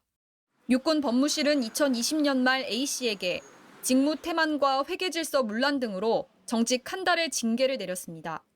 A씨는 당시 조사에서 바빠서 업무를 하지 못했다며 군 검사 지휘를 받아 업무를 수행하는 만큼 변상 책임이 자신에게만 있는 건 아니라고 주장한 거로 전해졌습니다. 징계만 받은 A씨는 지난해 8월 전역해 민간인 신분이 됐습니다. 형사 절차를 진행 안 하고 징계만 진행한 사안이라면 정직 1호는 너무 가볍다고 봐야 될 겁니다. 충분히 직무유기가 되는 사안이기 때문에. 군은 시효가 만료되지 않은 벌금은 모두 납입받았다며 현재도 A씨에게 매달 고지서를 보내 변상을 요구하고 있다고 밝혔습니다. 하지만 실제 변상은 이뤄지지 않고 있습니다. 육군은 뒤늦게 벌금 업무 담당자에 대한 관리 감독을 강화하겠다고 밝혔습니다. 하지만 정기 감사 등을 통해서도 5년 동안이나 아무도 이런 사실을 몰랐고 결과적으로 국고 손실을 가져왔다는 지적은 피하기 어려워 보입니다. KBS 뉴스 우한솔입니다. 얼마 전에 길에서 한 여성이 강도에게 납치되는 것을 용감한 시민이 구해낸 일이 있었는데요. 이번에는 여성의 신체를 불법 촬영하던 사람을 지나가던 시민들이 제압해서 경찰에 넘긴 사례가 나왔습니다. 이예린 기자가 취재했습니다. 검은색 패딩을 입은 남성이 빨간 불빛이 반짝이는 휴대전화를 든 채 여성 뒤를 서성입니다. 주변을 살피는가 싶더니 휴대전화를 여성의 치마 아랫부분으로 들이밉니다. 길 건너편에서 이 모습을 지켜본 정모 씨는 불법 촬영임을 직감했다고 합니다. 그 남자 손이 자꾸 여자 치마 밑으로 이렇게 들어가는 게 보였거든요. 그래서 그 장면을 혹시 몰라서 동영상으로 찍어놓고 정 씨는 휴대전화로 범행 장면을 찍은 뒤 이 남성에게 다가가 도망치지 못하도록 붙잡았습니다. 정 씨 전화를 받고 인근에 있다가 온 일행 중 한 명은 이 남성의 휴대전화를 빼앗았습니다. 남성은 처음엔 불법 촬영 사실을 부인하다가 결국 범행을 인정했습니다. 너가 찍은 거에 대해서 미안하다고 하지. 계속 핸드폰만 계속 달라고 하는데 제가 봤을 때는 핸드폰 주면은 그 지울 것 같아서 일부러 안 주고 그냥 계속 경찰 올 때까지 기다렸다가 경찰한테 그 핸드폰을 줬습니다. 경찰은 이 남성을 현행범으로 체포하고 확보한 휴대전화를 디지털 포렌식할 예정입니다. 불법 촬영 적발 사례는 재작년을 기준으로 한 해 5천 건이 넘습니다. 경찰은 불법 촬영의 특성상 피해자가 범행 사실을 알아채기 어려운 경우가 많다며 주변 시민들의 관심이 필요하다고 강조했습니다. KBS 뉴스 이예린입니다.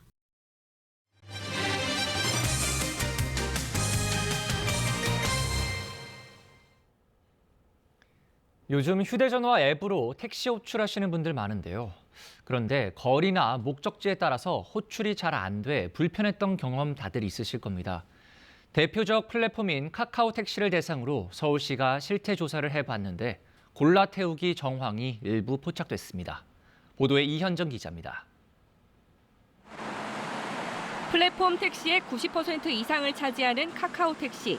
바로 호출이 될 때도 있지만 짧은 거리를 가거나 밤 9시 이후 등 특정 시간대엔 상황이 달라집니다. 홍대나 강남에서 이제 술 먹고 집에 갈 때 아무래도 카카오 택시 배차 간격이 좀 늘어나거나 취소되는 경우가 종종 많아서 승객을 골라 태우는 것 아니냐는 지적에 대해 서울시가 조사에 나섰습니다. 지난해 10월부터 2달간 841번 호출을 해봤는데 먼저 평일 밤 도심에서 비도심으로 단거리 호출을 할 땐 10대 중 2대 정도만 잡혔습니다. 장거리의 경우엔 성공률이 50%가 넘었습니다. 장거리보다는 단거리, 주말보다는 평일, 아침과 저녁보다는 밤 시간대 택시 잡기가 어려웠습니다. 시간대나 목적지에 따라 손님을 골라 태운 것으로 의심된다고 서울시는 밝혔습니다. 또 일반 택시를 호출했는데 카카오 가맹 택시로 배차되는 경우가 10건 중 4건 가까이 됐습니다. 매출의 3.3%를 수수료로 받는 가맹 택시에 카카오가 콜을 몰아준다는 의혹이 있다고 서울시는 설명했습니다. 다만 서울시는 카카오 택시의 배차 방식이 확인되지 않아 콜 몰아주기에 대해서는 조사가 더 필요하다고 덧붙였습니다. 카카오에서는 알고리즘 얘기하잖아요. 알고리즘이 구현돼서 하기 때문에 우리는 골라서 지정할 수 없다 얘기하는데 알고리즘이 어떻게 구현되느냐가 문제라는 거예요. 서울시의 조사 결과에 대해 카카오 택시 측은 공식적인 입장을 내놓지 않았습니다. 서울시는 이번 조사 결과를 카카오 택시의 콜 몰아주기에 대해 조사하고 있는 공정거래위원회에 제공할 예정입니다. KBS 뉴스 이현정입니다. 보행자 안전을 위해서 우회전 차량에 대한 법규가 더 강화됐죠. 지난해 말 개정되면서 조금씩 운전자들이 익숙해지고 있는데요. 내년부터는 보행자 유무와 관계없이 일시 정지가 의무화되고 그렇지 않으면 범칙금을 물게 됩니다. 김화영 기자가 취재했습니다. 평소 많은 차로 붐비는 서울의 한 교차로입니다. 보행자가 건널목을 다 건너기도 전에 시내버스가 멈추지 않고 우회전에 통과합니다. 빠르게 지나가려다 뒤늦게 보행자를 발견하고선 멈추기도 합니다. 잘 지키려고 노력은 하는데 뒤차가 늘어지고 빵빵거리고 하니까 기다리는 게 조금. 지난해 말 개정된 도로교통법에 따라 횡단보도에선 보행자가 건너고 있을 때뿐 아니라 건너려고 할 때도 일단 일시정지를 해야 합니다. 특히 우회전할 때는 전방 차량 신호가 녹색이고 횡단보도 보행 신호까지 녹색이라면 보행자가 지나갈 때까지 차가 지나가서는 안 됩니다. 보행자 통행이 모두 끝나고 나면 보행 신호가 빨간색으로 바뀌기 전이라도 지나갈 수 있습니다. 이를 위반할 경우 범칙금 6만 원에 벌점 10점이 부과됩니다. 또 내년부터는 보행자 유무와 관계없이 일단 멈췄다 출발해야 합니다. 주택가 골목길 같은 이면도로에서는 보행자가 전체 구간을 통행할 수 있도록 통행 우선권을 줘야 하고 보행자 우선도로로 지정되면 속도를 20km 이하까지 낮춰 운행해야 합니다. 얼마 전에도 그냥 도로인데 차가 그냥 훅 지나가서 다칠 뻔한 적이 있었거든요. 지난해 우리나라에서 교통사고로 사망한 보행자 수는 인구 10만 명당 1.95명으로 여전히 OECD 국가 중 가장 많은 수준. 정부는 보행자 안전을 최우선으로 두고 이를 위협하는 고위험 운전자에게 과태료 누진제를 적용하는 방안까지 검토할 것이라고 밝혔습니다. KBS 뉴스 김화영입니다. 양파 농가들이 양파 가격 폭락에 대한 정부의 대책을 요구하며 밭을 갈아엎었습니다. 다음 달부터는 일찍 수확하는 조생 양파도 출하돼 가격은 더 떨어질 것으로 예상됩니다. 보도에 김호 기자입니다. 제주와 함께 매년 3월 중순부터 조생 양파가 나오기 시작하는 남녘 끝자락 전남 고흥군 거금도. 전국의 양파 농가가 모여 트랙터로 밭을 갈아엎습니다. 최근 저장 양파 가격이 크게 떨어진 상황에서 조생 양파 출하 시기가 다가오자 정부의 대책 마련을 요구하고 나선 겁니다. 조생 양파가 내일 모레 곧 나오는데 저장 양파 양이 많아요. 노임 때는 많이 올랐잖아요. 인력도 없고. 그런데 값이 지금 200원이면 농민들은 정부의 수급 정책 실패로 저장 양파 가격이 크게 떨어졌고 올해 조생 양파도 제값을 받기 어려운 상황이라고 밝혔습니다. 전국 최대 규모의 농산물 도매 시장인 서울 가락시장 기준 저장 양파 가격은 지난달 킬로그램당 500원대에서 최근 300원대까지 떨어졌습니다. 평년보다 60% 이상 떨어진 가격인데 농민들은 150원 수준에 거래된 적도 있다며 킬로그램당 700원을 최저 생산비로 제시하고 대책을 촉구했습니다. 우리 농가에서 생산하기 전에 폐기를 시켜야만이 하루빨리 지금 시장에 남아도는 3만 톤의 물량을 정리를 해달라고 하는 것입니다. 농림축산식품부는 양파 가격을 잡기 위해 일부 대책을 시행했다고 밝혔습니다.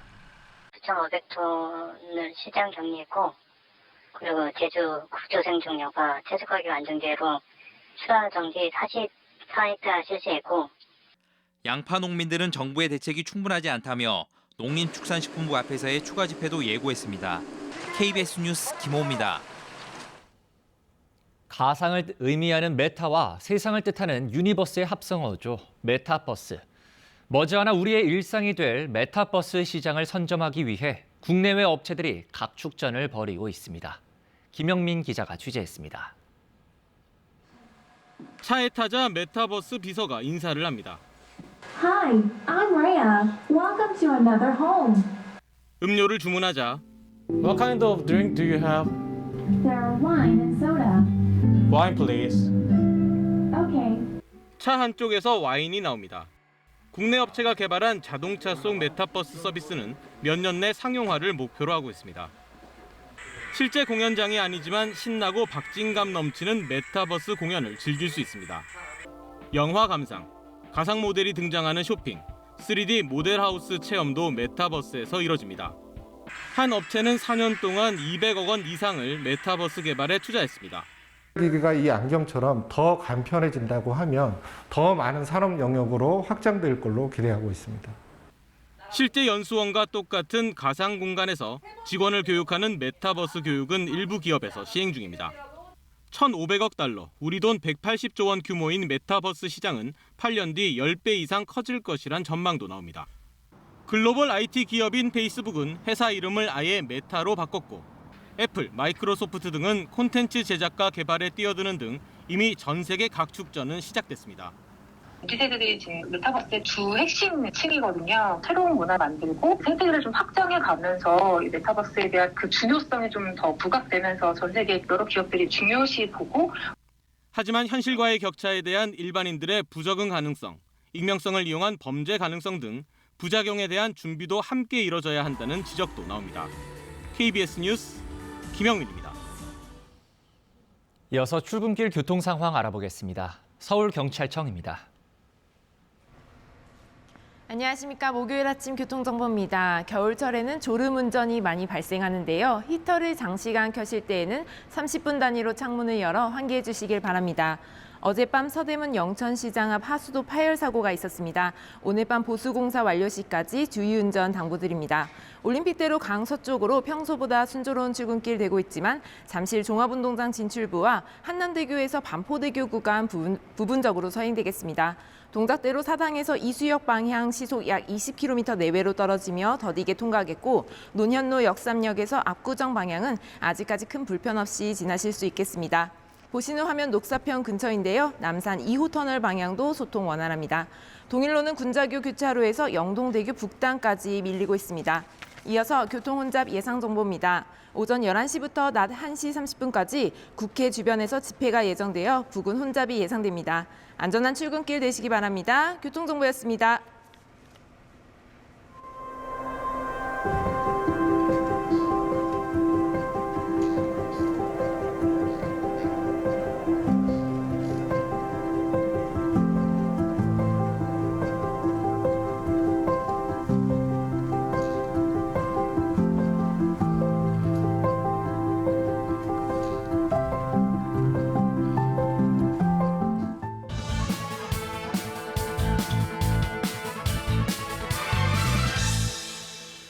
요즘 외식 가격이 많이 올랐습니다. 실제로 지난달 외식 물가가 5.5% 상승하며 12년 만에 최고 상승률을 기록했습니다.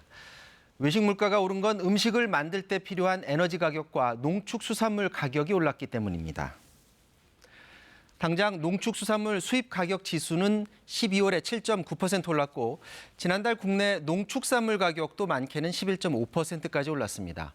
여기에 더해 언제든 러시아군이 우크라이나 동부 지역에 진입하도록 명령한 이른바 푸틴발 나비 효과로 세계 에너지 곡물 가격이 요동치고 있습니다. 서부 텍사스산 원유 가격은 $100를 향해 가고 있고 알루미늄, 니켈, 밀, 옥수수 등 원자재와 곡물 가격도 동반 상승 중입니다. 넉 달 연속 3%대를 기록한 소비자 물가 상승률이 좀처럼 잡히지 않는 이유가 바로 여기에 있습니다. 그런데 이 농산물이나 석유류 같은 걸 빼고 계절적 요인도 뺀 근원 물가 역시 지난달 3%로 올라섰습니다. 다시 말해 단순히 일시적 공급 충격을 넘어서 공급망 충격이 연쇄적으로 공산품과 서비스 가격 상승으로 이어졌다는 얘기입니다. 정부는 급한 대로 외식 가격 상승에 대응해 치킨부터 짜장면까지 12개 음식의 가격을 매주 공표하고 배달앱 배달비도 공개한다는 계획입니다.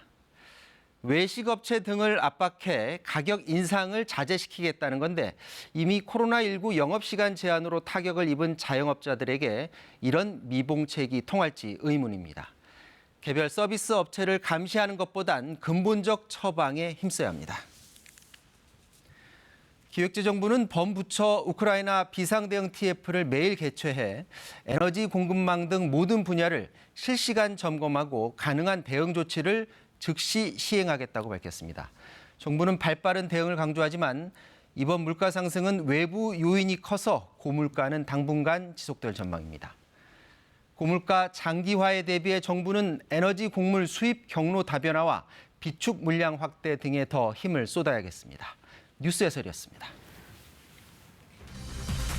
코로나19 신규 확진자가 17만 명대를 기록했고 확진자 증가세는 당분간 계속될 것으로 보입니다. 정부는 5살에서 11살 어린이를 대상으로 소아용 화이자 백신 접종을 허가했습니다. 민주당 이재명 후보는 충청에서 지역균형 발전을 이루겠다며 지지를 호소했고 국민의힘 윤석열 후보는 호남에서 김대중 정신을 잇겠다고 강조했습니다. 국민의당 안철수 후보는 단일화 관련 신경전을 이어갔고 정의당 심상정 후보는 장애인 불평등을 없애겠다고 약속했습니다. 우크라이나가 동부 돈바스 지역을 제외한 국가 전역에 비상사태를 선포하고 예비군 소집령도 발령했습니다. 미국은 러시아의 대대적인 침공이 임박했다고 보고 추가 제재 움직임을 본격화하고 있습니다. 한국은행이 오늘 금융통화위원회를 열어 기준금리 인상 여부를 결정합니다. 최근 2번 연속 금리를 올린 만큼 이번엔 동결할 것이라는 전망이 우세합니다. 오늘도 막바지 겨울 추위에 대비를 잘 하셔야겠습니다. 서울의 아침 기온이 영하 8.5도까지 떨어지면서 평년 기온을 밑돌고 있는데요. 그래도 낮부터는 기온이 오르면서 내일이면 추위의 기세가 한풀 꺾이겠습니다. 연일 강조드리지만 오늘도 불조심해야겠습니다. 건조특보가 더 확대 강화되고 있는데요. 특히 동쪽 지역을 중심으로 건조경보가 내려져 있는데 오늘 오후부터는 동해안 지역을 중심으로는 바람까지 강하게 불겠습니다. 순간 최대 풍속이 초속 15m를 넘을 것으로 보여서 산불 위험이 높겠습니다. 오늘 전국의 하늘 표정은 대체로 맑을 텐데요. 오전까지 충남 서해안과 호남 서해안, 제주를 중심으로는 눈이 날리는 곳이 있겠습니다. 자세한 현재 기온 살펴보겠습니다. 철원이 영하 15도, 춘천 영하 14.1도까지 떨어져 있고요. 대전이 영하 8.9도, 창원도 영하의 기온 보이고 있습니다. 한낮에는 서울이 4도, 강릉 8도, 울산과 부산이 9도, 대전 6도, 전주 5도로 어제보다 기온이 높겠고요. 일교차가 크게 벌어지겠습니다. 바다의 물결은 제주 먼바다에서 최고 4m까지 거세게 일겠고 동해상에서도 물결이 최고 3m로 높게 일겠습니다. 동해안에서는 높은 너울성 파도를 주의하셔야겠습니다. 주말에는 중부지방을 시작으로 남부 곳곳에도 비나 눈이 내리겠습니다. 날씨였습니다. 목요일 아침 KBS 뉴스광장 마칩니다. 시청해주신 여러분 고맙습니다.